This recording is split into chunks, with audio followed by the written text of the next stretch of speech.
Hello and welcome to the podcast. In this episode, I'd like you to imagine that one day you wake up and you encounter the person that you care about the most on the planet. Could be more than one person, but let's just stick with one person for the moment. Perhaps it's a partner, could be a colleague, could be a child, could be a parent. Whoever it is, imagine that you see that person or hear that person and there's something wrong, there's something off. You know that this individual isn't the person that you care about. Yes, they look like the person you care about, they sound like the person that you care about, and in many ways they act like that person too. But this is an imposter. People are being duplicated. They've been swapped. The person you care about has been replaced by someone who isn't them. A doppelgänger, a look-alike, a sound-alike. But it's not them. How scary would that be when it sounds like the beginning of a sci-fi movie? Stop and listen to me, listen to me! They're not human! How disconcerting. How, in fact, terrifying would it feel?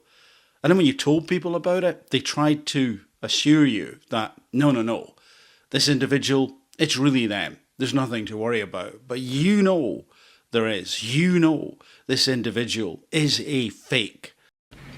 That was one of those things out there, trying to imitate him, Gary. And that is what quite a few people over the years have experienced. It's called Capgras Syndrome, or the Capgras Delusion. Let me tell you a little bit about it. Capgras Syndrome, or delusion, or doubles, is a delusional misidentification syndrome. It is a syndrome characterized by a false belief that an identical duplicate has replaced someone significant to, it says, the patient here. But at this point, in my lead-in, this individual isn't a patient, because nobody has actually talked to them who can figure out what's going on in a professional capacity. But of course, help, generally speaking, thank goodness, is at hand. So when people have those experiences, they are normally helped by professionals and then become a patient. In Capgras syndrome, the imposter can also replace an inanimate object. Yes, like a house or an animal. Contrary to the earlier belief that Capgras syndrome mainly affects women, it occurs in both genders. It is widely regarded as the most prevalent of the delusional misidentification syndromes and appears in psychiatric and non-psychiatric cases, including patients with brain damage. Brain damage in the bifrontal, right limbic and temporal regions can cause Capgras syndrome. This brain damage leads to aberrant memory functions, self-monitoring and reality perception. Such neurophysiological deficits cause an inability to integrate emotional information processing and facial recognition correctly. That's really important. So it's the processing of emotions and the recognition of faces which appear to be, at least in several cases, to be the issue, the problem, the dysfunction.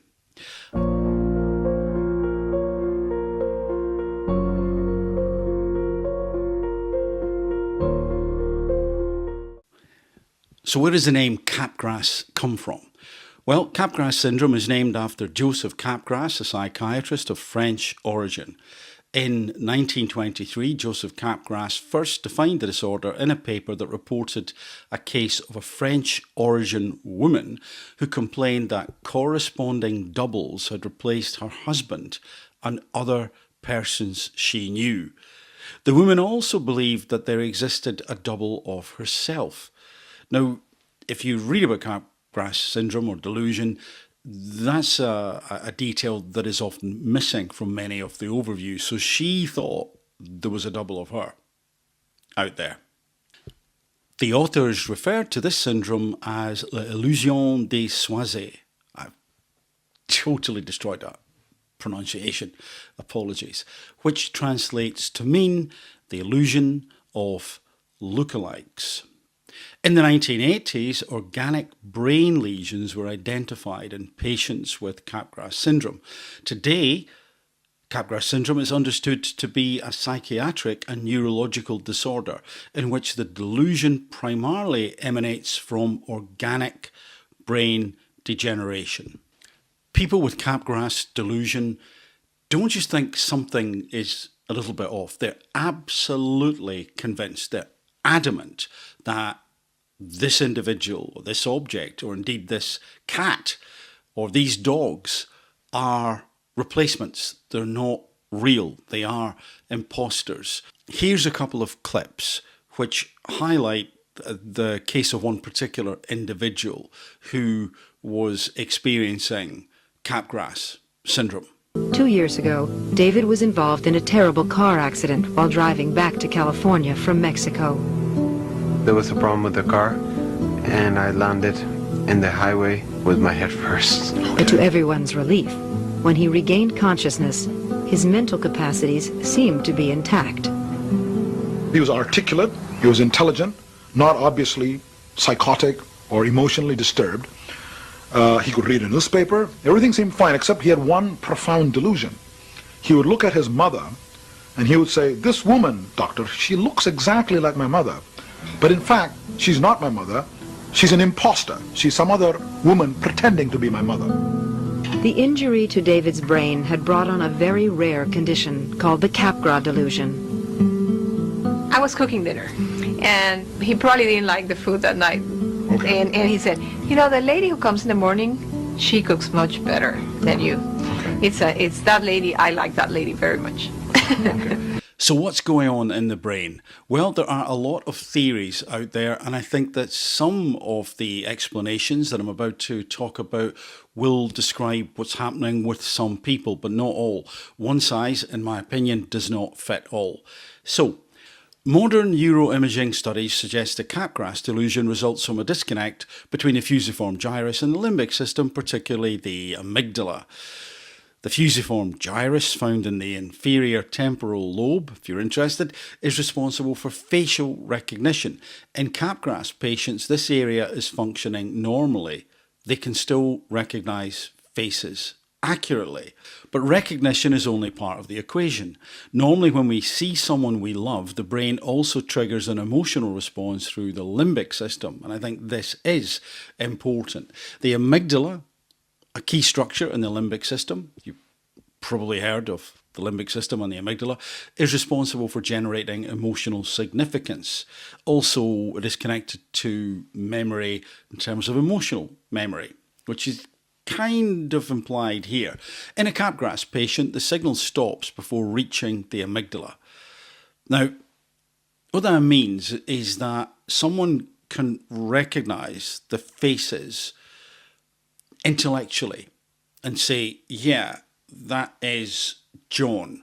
But because there's no concomitant feeling there, it's as if the brain tries to rationalize this disconnect and say, something's wrong. I mean, because the patient isn't saying, the amygdala isn't giving me that emotional information. They might not even recognize that they're not getting that sense of love or association or caring or whatever it may be. They just know something's wrong. So logical explanation makes sense when you think about it. Something's way off, don't know what it is, they're an imposter. Because the whole picture, the gamut of information that I would normally get, including those feelings, isn't there. Even although the Capgras patient may not, of course, be describing it in that way. What they are describing is something is wrong. Something's missing. Logical explanation. One logical explanation is they are an imposter. And it's quite clever when you think about it, isn't it? I mean, it's quite a let's say, creative way to describe what may be going on. So it's not that they've forgotten who their partner is, for example. They just know this isn't them. Another key player in Capgras delusion is the ventromedial prefrontal cortex, an area of the frontal lobe involved in belief formation and reality testing. Damage to the ventromedial prefrontal cortex has been linked to impaired judgment and an inability to override false beliefs. This may explain why Capgras patients cannot be reasoned out of their delusion. They lack the cognitive ability to reconcile what they see with what they feel.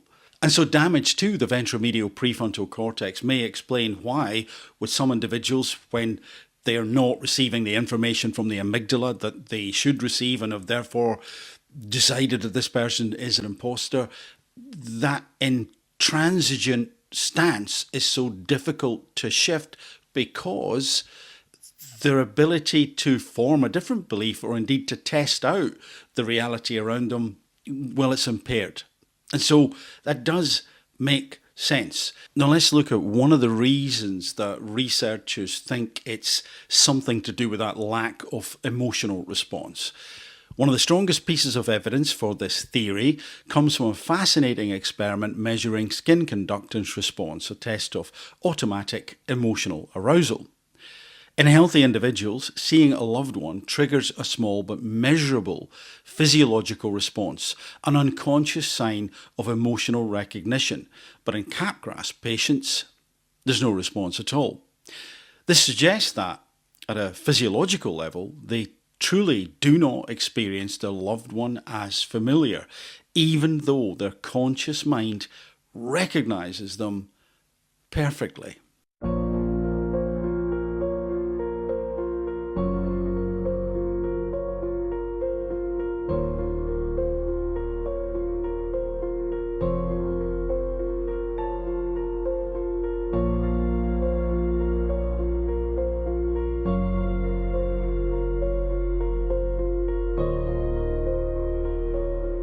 And so the Capgras Syndrome, the Capgras Delusion is, as I've suggested already, I think an awful thing for someone to experience, and an awful thing for the people who care about the individual who's experiencing it. As an aside, it is sometimes called the imposter syndrome, which I've avoided using here because that's really confusing. For most people, that tends to mean a situation where we feel that maybe we're not good enough for the role that we're in. So it's about self-belief and self-esteem. In terms of Capgras Delusion, the Capgras Syndrome, I think it also gives us a little bit of an insight into how we create our own worlds, that reality that we live in up here, and how important emotions are, and how we're often not aware of the signals that we're getting which have an emotional content contained within them, and how that changes how we interact with people and things and situations. And I think that it is worth then bearing in mind not only how important emotions are to us, but how they can cause us issues. Not, I hasten to add, in terms of Capgras, thank goodness for most of us, but how they can influence and bias our thinking. For the moment, from me, bye for now.